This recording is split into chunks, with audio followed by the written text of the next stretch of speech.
Hello, everyone, and welcome to Unique Peace. I am Jens. I am a Reiki Master Teacher in Psychic Medium here on Long Island. And today I am excited to be joined by Johanna Burkhardt. She's a multi-dimensional channel, teacher, healer, and author. She currently has 2 books out, The Holy Grail and Be Your Own Hero, and is currently editing a 3rd book, which I'm excited to learn more about. She also hosts the podcast, The Cosmic Blonde, which you can find on YouTube. We will also have that link here in the description below. Everybody join me in welcoming Johanna. Thank you for having me. I'm so excited. Yes.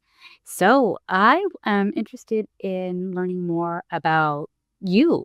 How did you become the Cosmic Blonde? I'm interested in this story. Yeah. Well, the Cosmic Blonde is just an identity that I created based upon the fact that I'm blonde, but also that I'm very woo. I'm a self-proclaimed woo-woo queen. Like everything for me is about metaphysics or the consciousness or aliens or the universe or all of that. Yet, if you know me, if you know me in real life, I'm like as down to earth and redneck as you get. So it's a weird combination of the two. But I have been seeing interdimensional beings and communicating with the universe since a very, very young age. And like a lot of us, after a certain age, I think I was around 7 or 8, I kind of shut it off out of fear. You know, we don't understand what we're seeing. Parents don't know what the heck is going on. They don't believe you half the time anyway. Right. But I always, even though I kind of shut my gifts off, I was always very intuitive. I was able to read people extremely well. And as someone who is a massive trauma survivor of every kind of abuse you can imagine, it kind of becomes your training ground when you are in those situations. I think that most psychic mediums, most channelers have to go through that path. It kind of tunes you in a way that you wouldn't be able to do otherwise and read.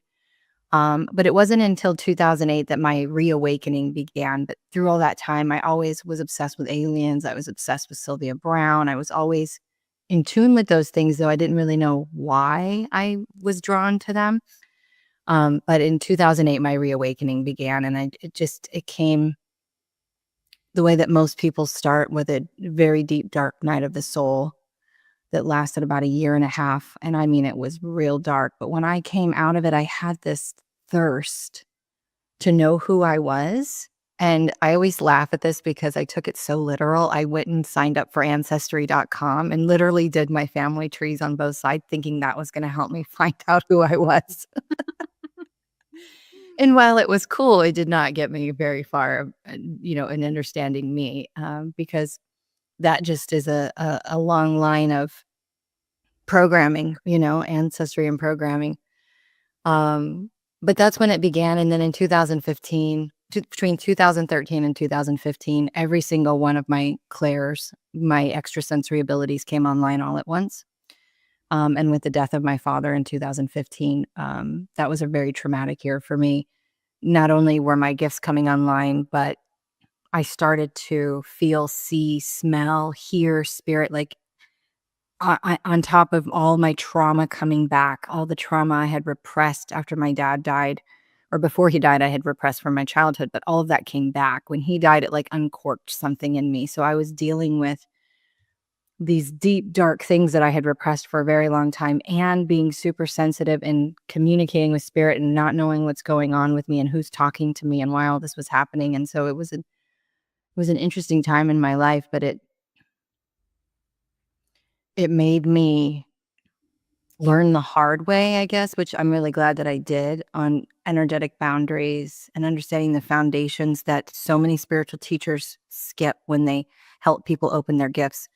And I had to learn and master my ability to discern where I ended and someone else began. And that allowed me to also discern where I ended and spirit began, or where I would blend with other versions of myself or blend with my guides, because I'm also a trance channel. So I can actually take spirit on and have them speak through me. I just don't do it publicly. But these are like, I had to learn these things. I had to learn how to manage my gifts and how to turn them on and turn them off and turn them down, and not let it destroy my life, because I'm a massive extrovert. And when you all of a sudden can feel someone's ailment inside of their body that they don't even know they have, like, that's a whole nother level of sensitivity. And take that times 200 people in a restaurant, let alone going to a concert or a, Mhm.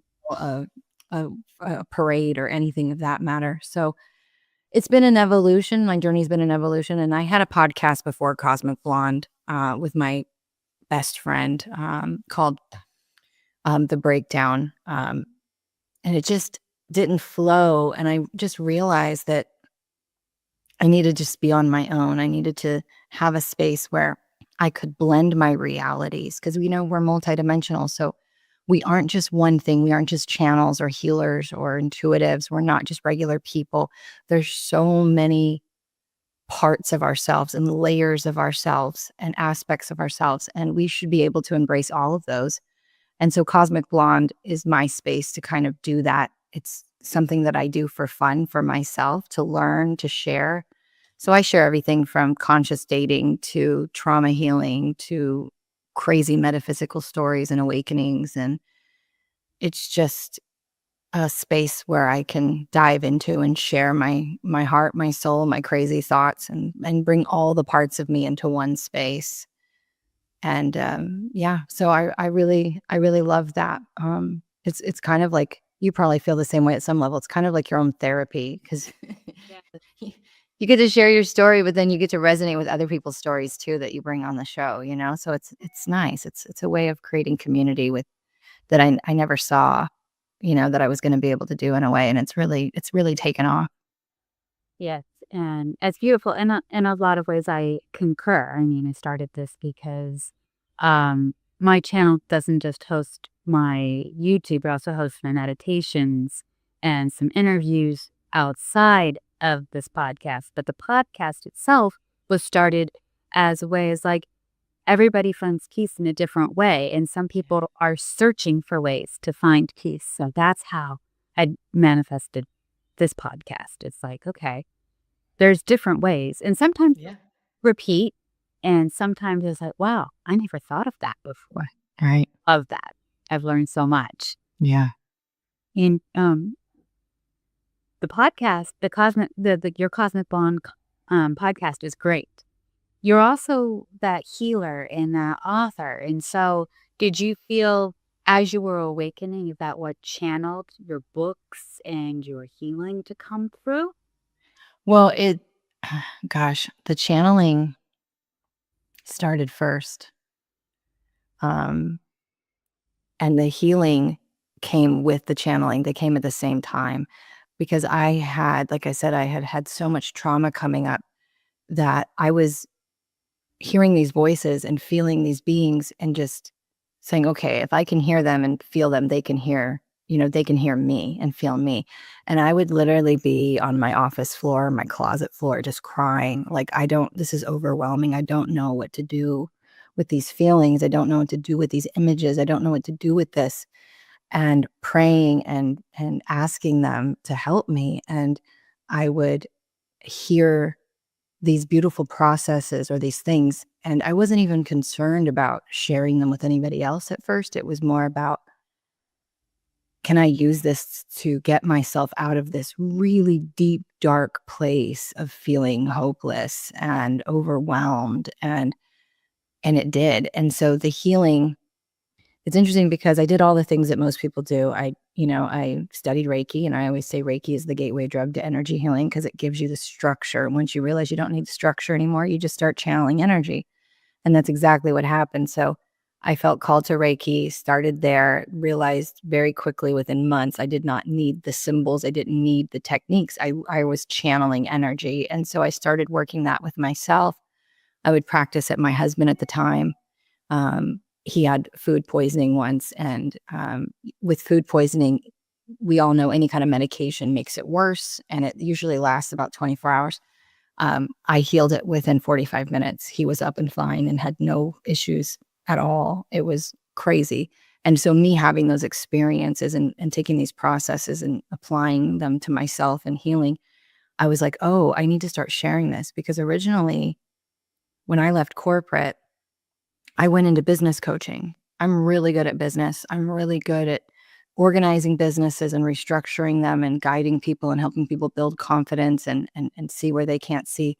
And so I was doing business coaching, and I slowly started kind of blending my spiritual stuff in there a little bit at a time. And then before you know it, I had flipped it completely. And I was like, no more business, though I still do help people who are in spiritual business. But I started sharing it, and, just by going live, and then I started doing readings, and then I started doing all these things. My mediumship didn't really come in for other people until later on, because it was easier for me to channel higher dimensional beings. I could channel 10th, 12th dimensional beings super easy, but when it came to loved ones, it was such at a lower frequency that I had to learn to drop myself down. And then once I did, I quickly came right back out, because I realized that it was pushing on my own grief that I hadn't dealt with. And so I'd be doing these mediumship readings, and I would just be sobbing. And I was like, I can't, this is not good for business wise. Right. And so you just go through this process. So like anything else, it's been an evolution. And I think the cool thing about me is I know a lot of spiritual people and coaches who take their old content down. I never did. Even in my membership, I have a membership. You can see my very first course I ever created. And while those beliefs, I don't align with them anymore, somebody does. And it's the evolution of your mind expanding, your self-awareness opening up, you're seeing how infinite you are. So I'm like, my whole message is all to evolve your soul and being the change. And so I like to demonstrate, like, look, who I am today does not believe in energy protection. But if you look back at the first course, I'm going to teach you energy protection. Why? Because that's where I was. Right. And that's where someone else is. Somebody might need that. You never Yeah. know. Yeah. And so it's just been an evolution, but it's been a wild, crazy, heart-wrenching, but beautiful experience so far. That's wonderful. Now, I want to touch upon your 2 books because I Yeah. think it's important, especially as someone who is a writer herself. I channel poetry, and when I say channel poetry, there are times where that poem just wants to be written, and Yeah. I look at it going, "Okay." So, in that writing process, which was harder to write? Holy Grail was harder to write because it was the first time I was sharing any parts of my story in print while my perpetrators of my abuse were still alive. And so it was the first time I was publicly putting out there that I was molested as a child. It was the first time I was publicly putting out there that the abuse that I went through. And I really was just skimming the surface of my life. And when I wrote the book, I got to chapter 9, or I finished chapter 9, and I knew there was another chapter left. And I got writer's block. I froze, and I couldn't move forward because I had so much fear about knowing that these 2 perpetrators are still alive, and they're going to read this book, and they're going to know I'm talking about them, even though I didn't put their names in there. Right. And that feeling of I'm going to die, they're going to kill me, because that's how severe the abuse was as a child. Like my life was always in question in my eyes. And so that book was the hardest. And when it took me a year to work through the fear to be able to finish the book. And then it took me another year to edit it and get it published. And the book wasn't even what I wanted it to be.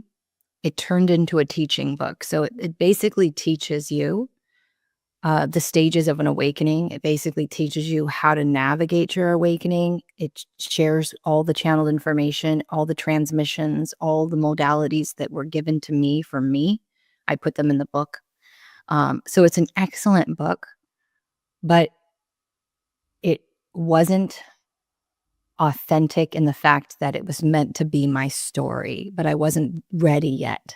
I wasn't ready to put it all out there. And now I am. So that's the book I'm writing. I just finished writing my third solo book. and I'm in the process of editing it right now. And that one I am going to go for a book deal for.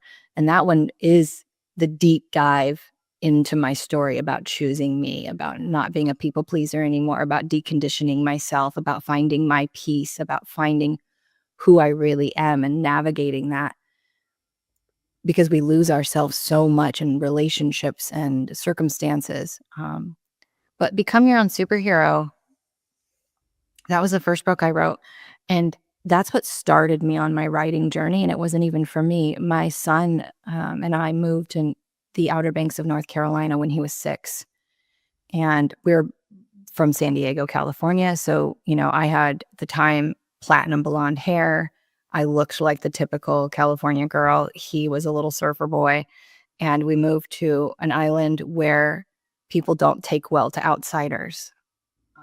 Very, very Southern. Their family are their friends. That's it. And he was tortured in school, not just by kids, but by teachers. And no matter what we did to talk, no matter going to the district, we couldn't fix it for him. And so I was already on my journey, and I knew that he needed to understand that what he was receiving from other people, the way that I analogized it for him was, I think I just made up a word, but anyway, was like when you have food poisoning. I said, what happens? Your body rejects it. It comes out, right? You vomit, whatever. I said, all these kids are going to school. They're absorbing their parents' bullshit all day long. The stuff the parents are putting onto the kids, taking out on the kids, the things that they're saying to the kids, whatever's bad in their environment. And then they come to school and it's like poison in their body. And they get around kids who are naturally sensitive or empathic. And what happens? They dump it on you. And so that was my way of teaching him he could be his own hero and not take what others did personally. And there was no books at the time when this book came out for his age group, an 8-year-old boy in school. So I made one. I made a 21-day empowerment journal teaching them. And the interesting thing, I wasn't going to publish it for everybody else, but something shifted and I did. And it's really cool. I want to share this real quick, is that it became a publication that parents and school counselors and therapists started picking up to use to work with children instead of the children using it, because there's no fun colors in it. It's really looks like a workbook. And so parents started picking it up. And my son, he was probably 10 or 11 at the time. So a couple of years after it was published, he was back in therapy. And we had a meeting with the therapist to kind of go over where he was. And she was telling me the sources she was using to help him. And she was talking about this book. And I was like, do you have the book? She said, yeah. I said, turn it over. I said, look who wrote it. It was me. I go, you're using my own book and you didn't even realize it to help my son. And I wrote that for him. It was a weird full circle moment for me. But that book is what started me, because I'm dyslexic. I can't spell. When I write, I miss whole words. It's crazy. And with you. I know it didn't. My boyfriend will tell you, like, there are words missing in that full words. Like, just put them there. That's why I have an editor. It's wild. But I always tell people, like, you can do anything. If I never thought, I always knew I'd write a book. I always knew somehow, some way I'd write a book, but I never thought I was capable of it because I'd always struggle with those things, right? But I did it, and it was a journal, and I was like, well, if I can do that, I can write my book. I can do this. And it just, the more you write, the more it gets better. But when I started channeling, my channeling started through writing. I wasn't audibly channeling for at least a year. And even though I just didn't realize I was, but it became real easy for me to channel written. And it was interesting, when I took the break between the last book and this book, I noticed I didn't auto write anything. And then all of a sudden, when I was getting ready to start this book, I started channeling written form again. It's like I can't do both at the same time or something. It's a weird concept. And they know that. They do know that. They do need as well. Because it's different. When you write channel, it's different. You have to be more expressive. When we're audibly channeling, we're using our hands and we're doing all the other things. But it's much different. the way that it comes across. But I'm so, God, I wish I could tell you guys the name, but I can't release the name yet. But this next book is probably the best book I've ever written. And I've been sharing little passages from it on my TikTok and Instagram. And I already have all kinds of people who are like waiting to get the book. And so I'm like, I'm so excited about this one because it's so freeing. Telling your story, it's a piece inside of you that I can't describe. When people hear your stories and go, "Oh my God, that's me." And they can connect to the story, and it helps bring them healing because they see, okay, she got to the other side of this. I can get to the other side of this. In the realm of peace, how do you personally define peace for yourself? What is your personal definition? Acceptance. You can't have peace in your external reality if you don't have acceptance inside of your being. It's just not possible. And when I'm not in acceptance, when I'm in resistance, my life has chaos. Things don't work, they don't function. And sometimes they don't work because I'm being redirected another way. But other times it's because when I start hitting those blocks, I'm like, okay, I'm resistant. I'm in resistance right now. And when you're in resistance to anything, you're in resistance to everything, whether you recognize that or not. And so peace is something that I have been searching for a very long time. And I had to come across the harsh realization that it's not something that anybody can give you. It's not something that money can give you. No. It's not something that anything, and your guides, nobody can give it to you. It's an internal acceptance of yourself, of what is, and knowing that whatever is happening, whether you like it or not, whether it's comfortable or not, is happening for your benefit. And that's the thing that always moves me from a state of resistance and chaos into a state of peace, is just saying to myself, like, everything is happening for my benefit. So what I deem as wrong or chaotic, this is happening for my benefit. How is this benefiting me? What is it showing me that can shift my life? And it just allows me to have and be more in this surrendered state of where it's like, when things aren't going right, when things don't look like they're going to work out, whatever it may be, I just take this big, deep breath and I just let it all off my shoulders, just let it all go and just go, you know what? This is happening for my benefit. So I don't need to worry about it. I just need to let go of the resistance and let go of the burden or the heaviness and just take another step forward, because the thing that is constant is change. So it won't last, whatever it is. But that's brought me the most peace. The other thing I would say that brings me the most peace is nature. I'm going out into the country where I'm staying right now. I'm in the country, and hearing the wind blow through the trees. It's like the wind is speaking to you, and just letting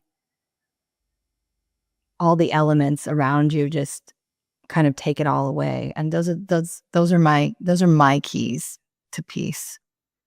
And that kind of touches on the next question, actually, is how do you bring peace into your life? How do you personally bring it into your nice little personal vortex? Yeah. It's not much different. Well, boundaries, number one. Um, if Whether it's through dating or through friendship or through family, I don't allow people to speak to me in a way that doesn't feel good. I don't allow people to treat me in a way that doesn't feel good. I know how to walk away. I know how to create that space. And I just don't have any room in my life for people who are coming in to push buttons and intentionally create chaos. And any other things that drain me. It's energetic boundaries and boundaries in general, which are two different things. But energetic boundaries is not taking on people's traumas, not taking on people's energies.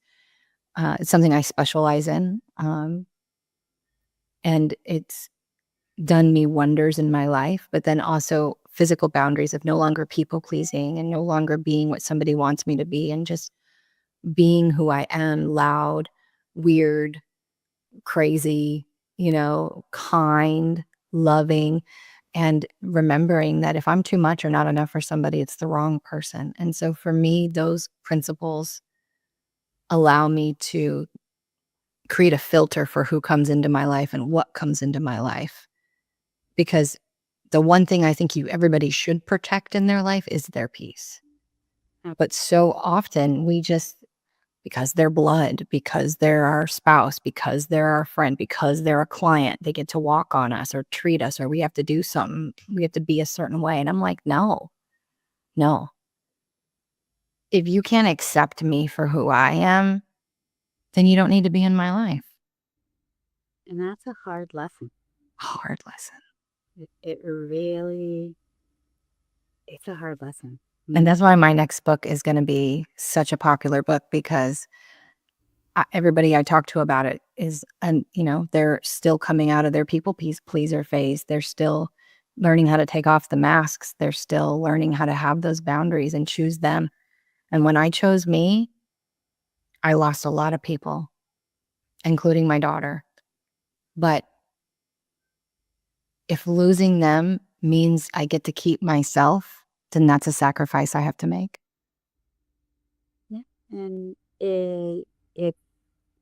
while it's a challenge, you're more at peace, you're more centered, Yeah. and if certain people want to come back into your life, they know that there are boundaries, that, mom's not going to put up with excuse me language. And if I want to be in her life, I'm going to be called out on it. Yeah. So that's that simple. I have the reverse. I have the reverse. When my mom wants to come back full force, she's got, and I think it's interesting. Yeah. And I see that for you as well. It's like people know now. It's like, oh, she was serious. Yeah. And my mom left when I was 3, so I didn't have or establish a real relationship with my mom until I was about 17. And then it was very broken up until my dad died 10 years ago. And then she cleaned up her act. And I would say 4 years ago, we started really trying to rebuild our relationship. And while it's not there yet, I can accept her now for who she is without needing her to be who I need her to be. Right? Because even though I didn't have that, I didn't have what I needed, I can appreciate her and accept her for who she is and have her in my life without the expectation of her being a mother. And I think that's the shift that people have to make, is like when you start to master acceptance, it's really about, can you accept who they are? Who someone says they are is who they want to be. Their actions are who they actually are.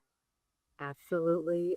So when you look at somebody in your life, you have to say, by the way they act, can I accept them for who they are?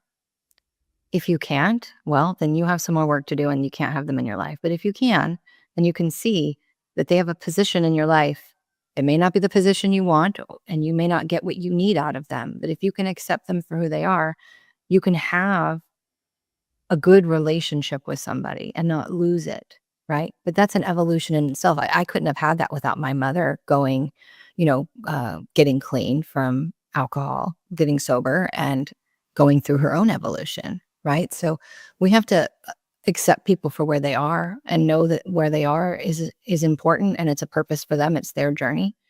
But at the same time, protect ourselves and it's, even with my daughter, that's another hard one. She's 27, and people are always like, that's so hard. How do you do that? Yeah. And I was like, we were so close our whole entire life. And one day she woke up and was like, nope, not talking to you no more. She had her own trauma, own childhood with things coming up. And instead of fighting with her about it and realizing, I was like, she doesn't know how to take responsibility for her own actions yet. She doesn't know where she is.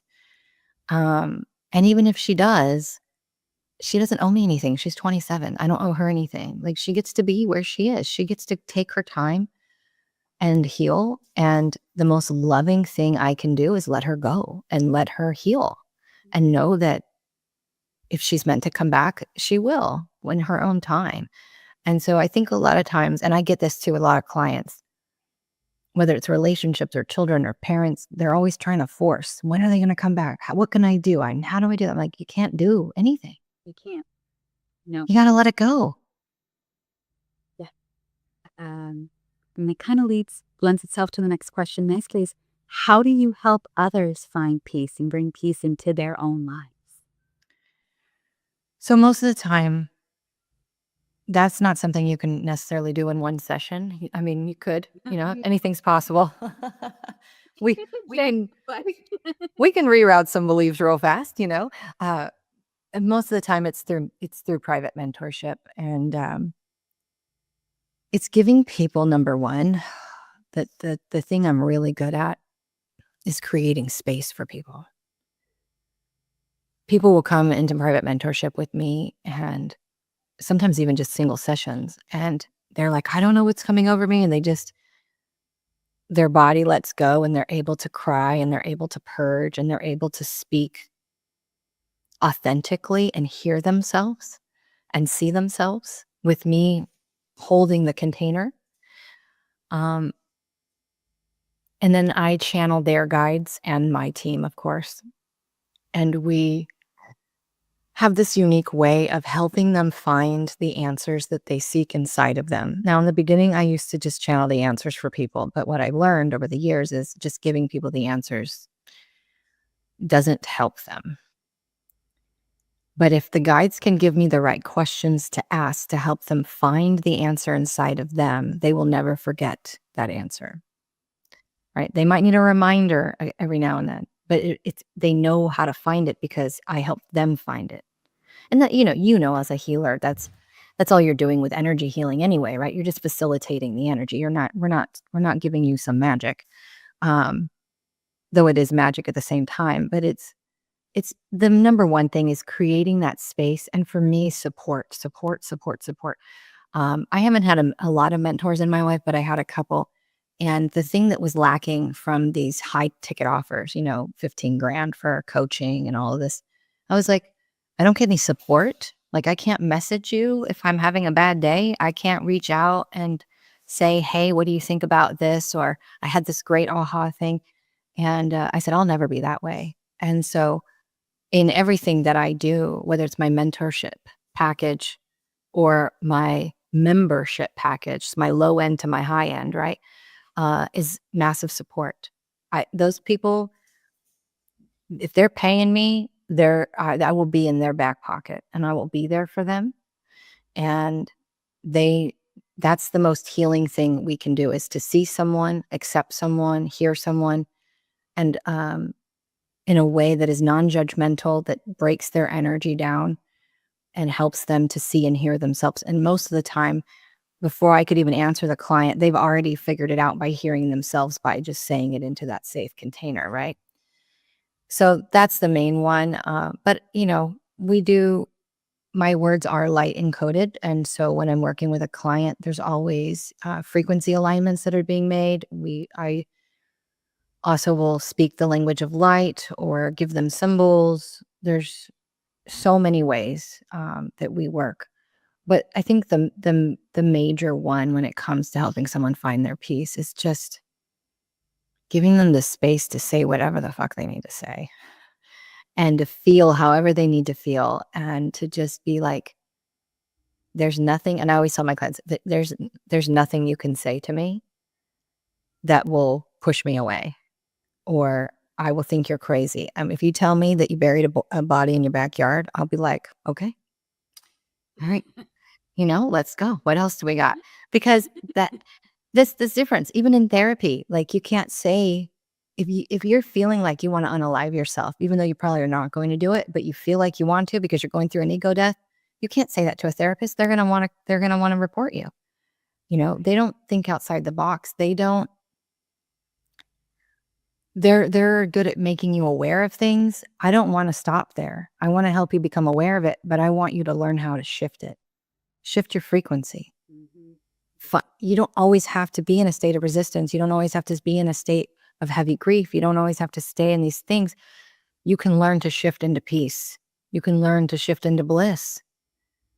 It really is like shifting a car or changing a radio station. It really can become that simple. The problem is we've been taught that everything has to be hard and we have to work hard at it. And that's all programming and beliefs. And once we can move through that, I watch people shift their frequencies overnight. I watch the light behind their eyes come on and they're like, oh my God, when they figure something out, I don't know, it's the most rewarding. It's the most rewarding thing. And it makes everything that I've gone through in my life worth it. That's great. I love that. And finding that state of flow, bliss, peace. Some people do it overnight, but it is that resistance Mm-hmm. when we butt up against that resistance. Yeah. And that's, I think, why when we come to certain points in our lives where we just reach the F it moment, like a lot of women in menopause, or a lot of kids. I mean, my son is 18. He's reached the F it point for an 18-year-old. But being there to help people through and to help people shift is truly amazing. Mm-hmm. It really is. And it's challenging at the same time operating a business in this industry, but not doing it, I don't think I could. I would want to be here. It's literally like when you hear someone say a calling on their heart, that's what it is. It's like you can't help but do it. It's who you are. Like I couldn't go back to corporate to save my life. I couldn't do it. There's just no way. I just could never go back. But being of service, showing people, because that's all we really need to be, is a way shower. Like, look, here I am. I've been through hell and back about 25 times, and I'm still standing. My hair's a little fried. I might be a little black and dirty with soot. I might be cut and bruised, but I'm standing and I'm smiling and I'm enjoying the sun and the breeze, and life ain't that bad, baby. And I think if we don't have those kind of people to help us navigate the pain and the uncertainty and the fear, we don't have a way forward. We need a beacon of light. I mean, the lighthouse was the very first symbol that ever came to me. And it was around the time of, actually, it was around the time my daughter was born. And the lighthouse symbol really never left, because it's like, that's how ships find the shore, in the dark of the night and the seas. And so for anyone who's listening, who's in a dark night right now, who's in the thick of their life, who's in heartache and grief and pain and lack, struggling, feeling like, what did I do to deserve this? Just know that you're not being punished. It's happening to remind you that you're stronger than you think, and that you're an infinite being, and that none of this is real, and that you can make it whatever you want if you really choose and decide to. Right. And it's a decision you have to make every day. Right. And to look to people like me, like you, and others out there, let us be your guiding light. Let us be there for you in any way we can. Yes, 100%. And speaking of being there in any way we can, I'd love to ask the question, what's in your toolbox? So go back to, you can use a client, you can use when you wrote the book for your son. What's in your toolbox to help people find peace as quickly as possible? I mean, It's called the Purification process. It has 4 frequencies, and I'll run you guys through them. I have a YouTube video on it. It's in my book, and I talk about it all the time. This was the modality that the guides gave me to help myself It also mirrors the stages of awakening. So these 4 frequencies have a depth to them that I am always discovering is deeper than I thought, and in both directions. So it has so many meanings, but we're going to, just for the purposes of emotional shifting gears, emotional frequency, the 4 frequencies are as follows. It is, I see you, I hear you, you are safe, I love you anyway. I have I love you anyway tattooed on my arm because that's how important that one is to me. So I never forget. I see you is, so here's how the frequencies break down. And it is, in the beginning, it is a linear process. But once you get used to using it, you'll use all frequencies, all 4 at the same time. So I see you is the moment that you're in resistance, the moment you feel stuck, the moment you're triggered, whatever is happening, it's you calling it out, you taking responsibility and saying, hey, I see what's going on here. I see that I'm angry. I see that I'm in resistance. I see that this is frustrating. I see that this is not working. The moment that you see yourself, I see you, you take away 50% of the power of that negative thing holding on. 50% of it gone right off the bat, because what you look at disappears. So you just have to look at it. You just have to look at yourself and go, okay. 2, I hear you. What is the story in your head? Sometimes there's not a story, but 9 times out of 10, there's a story. I'm not good enough. I don't deserve this. Whatever it is, don't identify with it. Observe it.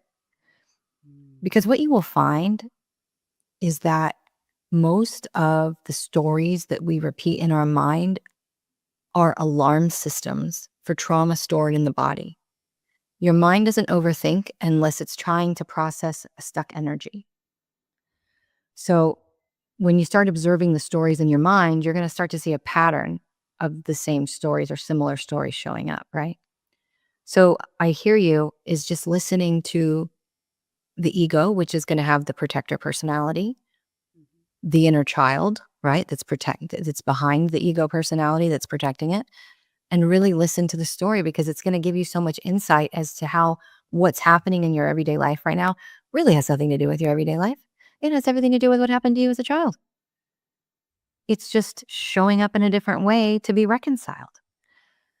So you just observe, and it gives you awareness. The 3rd frequency is I am safe. I am safe is so multidimensional. First of all, it's I am safe to feel whatever I'm feeling, whether it's anger, grief, shame, guilt, emptiness. It's okay to feel this. Tap into your body. This is what this feels like. I don't like it, but this is what it feels like. And really notice the sensations in your body and where they live. But at the same time, you also want to say, but I'm actually safe. There's no tiger about to eat me. There's nobody holding me at gunpoint. There's nobody robbing me. And we have to start to recognize the difference between false evidence appearing real, which is the story the ego creates to keep you safe because that's its job, and danger fear. And when you can recognize and say to yourself, there's no danger here. The story of what's coming up is not real. That's an algorithm of the past that my ego went through my filing system and said, when we were 7, the same similar thing happened, and this is the danger that's going to be happening. This is what's going to happen to you. So when we can cultivate safety by saying, it's okay for me to feel this, I don't have to resist the feeling, and allowing that feeling to pass through us, that will help you shift too. But also having the visual movement of moving around, looking at different parts of the room, and recognizing that you're not in danger. And then the last one, I love you anyway, is whatever is happening, whatever you are feeling, you are worthy of love, and you should love yourself anyway. Matt Kahn has another beautiful way of saying this: whatever arises, love that. But this I love you anyway is like whether you gained 15 pounds or you overspent and now you're negative in your bank account, or if you're super angry or you just got triggered or you fell into a pothole of an old pattern, whatever it is, who cares? Get up, brush yourself off, go, you know what? I love myself anyway, and we're going to do better next time, and move forward. Because so many of us have created this unrealistic expectation and standard for ourselves that we're unable to reach. And a lot of us don't deem that we're worthy of love or receiving or anything really, unless we hit these unrealistic benchmarks or perfections. And so this isn't just about shifting out of resistance and into peace or triggers. It's about learning how to see yourself, hear yourself, create safety inside of yourself, and accept and love yourself every day, no matter what is going on in your world. And that will help you step into peace if you can practice and remember, I see you, I hear you, I am safe, I love you anyway. I love that. I love that. Purifies you, purifies the density, and it will shift you. And it's something I teach all my students. I've taught it for free. I have anywhere I can talk about it, I do, because it's so simple yet so powerful. Yes, it is. Thank you so much. Thank you for sharing that with us. I feel that everybody needs to hear that info model. Yeah. It's a good starting point. Yeah.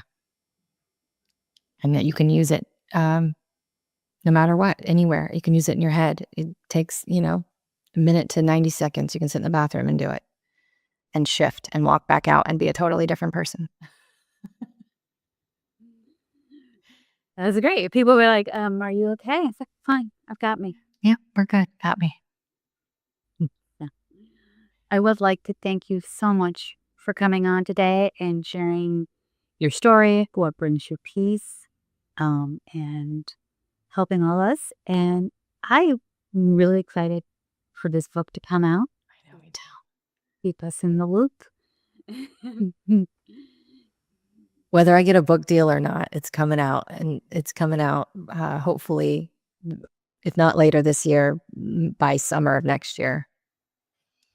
So we just keep chugging away at it. I think right about the time frame. The first portion, but let's see. Yeah. Was thinking on my part, so we're good with that. Thank you again, and I'm going to play Johanna in the green room real quickly. I want to thank everybody for joining us today, and I'm really super excited to read Johanna's upcoming book when it is released. Also let you know that I will be having Eva Gypsy Love on soon, as well as Cindy Codla. So be on the lookout for those two lovely ladies in the near future. Have a great day, and I will see you next time.